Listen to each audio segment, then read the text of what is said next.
Bitcoin is hanging out just below $95,000. And the question of the day is this the beginnings of a trap on the old price action? A bit of a bull trap here as Bitcoin grinds up against the same area that it's been in around for the past almost 15 days. You can see several wicks above the last major local high from the early March high at about just above $95,000. And on the 5-day time frame, things continue to get rejected from that very specific region, suggesting that, hey, we do have a little bit of a short-term likely downside bias, which has been helped by the overnight price action. We were looking at very specifically the 95,000, I think it was 500 level as a short-term balancing point based off of the daily HPDR from yesterday's video.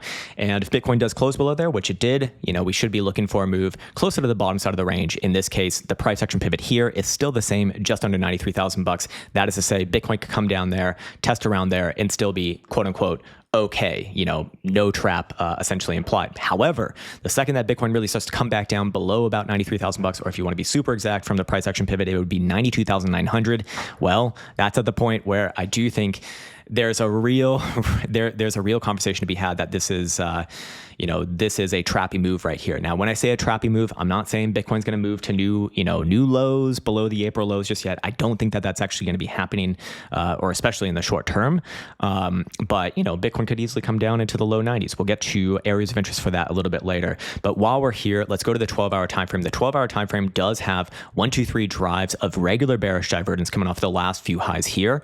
And traditionally, your very easy target is going to be that yellow 21 EMA. Obviously, Bitcoin's already there, so late to the party on this one. But the next target, the next area of interest would be somewhere around that green moving average, which is the 55 EMA, and that is rising up somewhat rapidly, about $200 each and every 12-hour closure, and is currently at 90,850. So you can imagine that within the next few days, this will rise up closer to about 91,700. You'll find that number pops up a little bit later in this stream as well. But also, it should be understood, or should be understood, you should be aware that volatility is very, very low right now, meaning that Bitcoin is preparing for a decent move.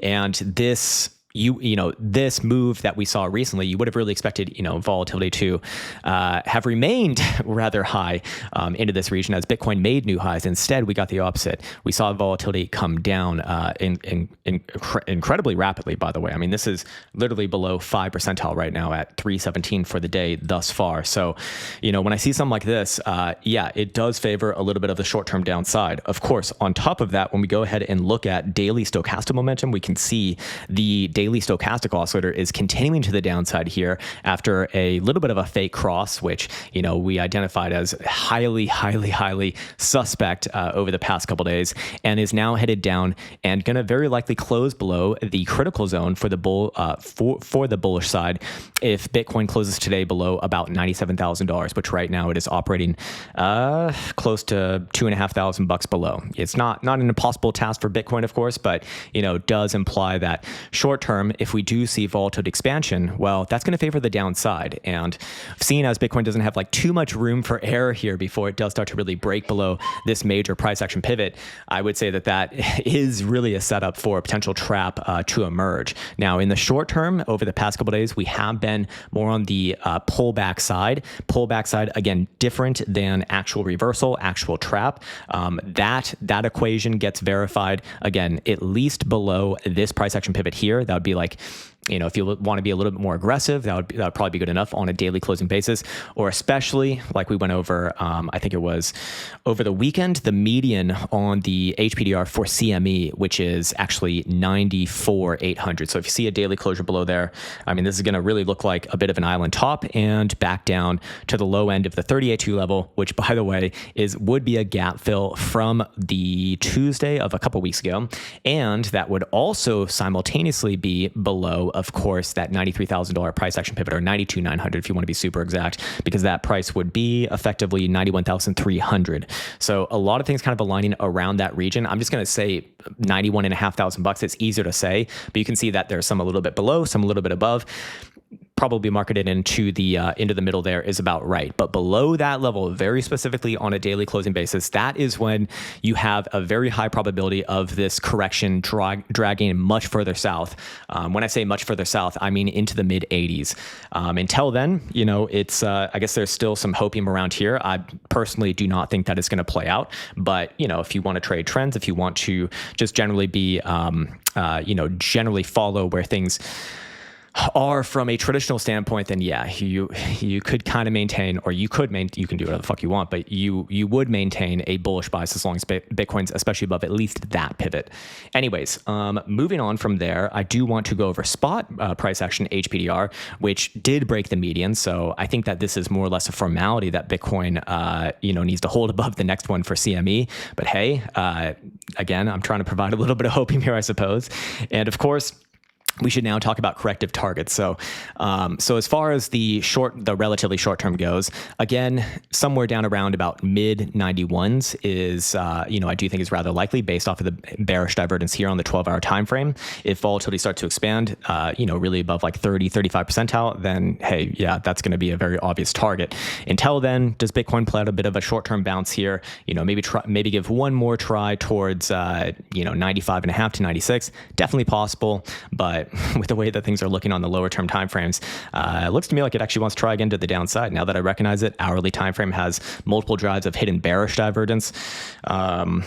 4-hour has nothing actually, because there is nothing there. But yeah, I guess that is favoring a little bit more of the downside. But anyways, we should also be aware that on the monthly time frame, the 5 EMA, which Bitcoin loves to reconnect with each and every month, and anytime that it doesn't officially reconnect with it, you typically see price action more or less not move much from the prior, period. And that is at 90,750. Again, very close to that $91,500 region. So, theoretically, you could be looking for a move down around there. It would just be a short-term correction, as long as Bitcoin's not closing below there. But the idea would be you come down there and then you have a big heroic bounce bringing you back above about $95,500. That would be very, very bullish, obviously. But I do still remain somewhat cautious in a region like this. Again, higher term time frame stochastic momentum is still not favorable to the BULAs here. If we go to the bi-weekly time frame, this one's going to be headed down as long as Bitcoin's below $100,000. 3-week time frame also headed down as long as Bitcoin's below 101,750. Not bi-weekly, but monthly time frame also obviously nosediving here as long as Bitcoin's below $100,000. So, we're seeing a lot of things align with each other. And then of course the 3-month is that one is pivoted at $93,000, and I believe it closes at the end of this month. Sorry, no, it closed at the end of next month of June. So a lot of time between now and then. So not necessarily like a humongous issue for the current moment. But yes, anyways, as far as what to expect if Bitcoin does break specifically below about 91,700 on a daily closing basis, nothing less than that, then yes, I would be looking for Bitcoin to come down mid 80s. If we draw a Fibonacci retracement from the lows of April to the highs of May thus far, we can see the 50% level is coming in at 86,250. I think that would be a very obvious area. You probably get a bounce to the 382 at 89 at least. I personally don't think that would be, the next higher low, but I guess somewhat of a chance for that there.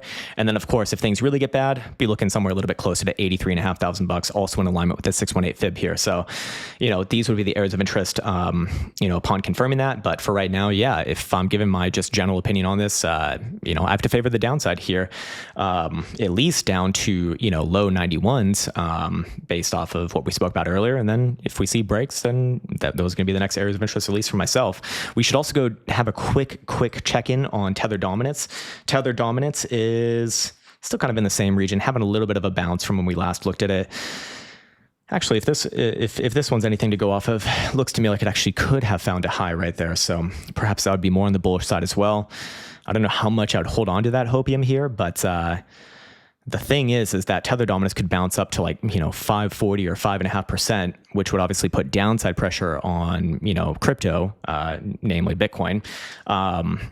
And still be overall bearish, meaning that, long term, I still think that this thing, regardless of whether it has a big bounce here or whether it doesn't, I do think it will come down into the mid 4s, maybe even low 4s. I still think that will be the low of Tether dominance and likely correlating with the high for Bitcoin.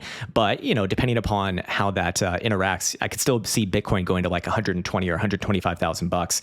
You know, especially if we get something like this. This would still be my sort of like most bullish scenario for the more medium to long term, if you will. And it would actually include, you know, a bit of a a bit of a downside move here. Maybe after a bounce first to like 95.5 or 96, but, you know, likely coming down after that, coming somewhere down around here, and then just playing out a sideways range, taking some time to reaccumulate, and then pumping back up. And that would make me actually quite optimistic for, you know, certainly new all-time highs. But you know, long term, this would essentially just look like what? It would look like one major accumulation range between the highs here at 97 and the lows here at you know, upper 70s, something like that. And again, more long term, I mean, that would look really good to me for getting new all-time highs.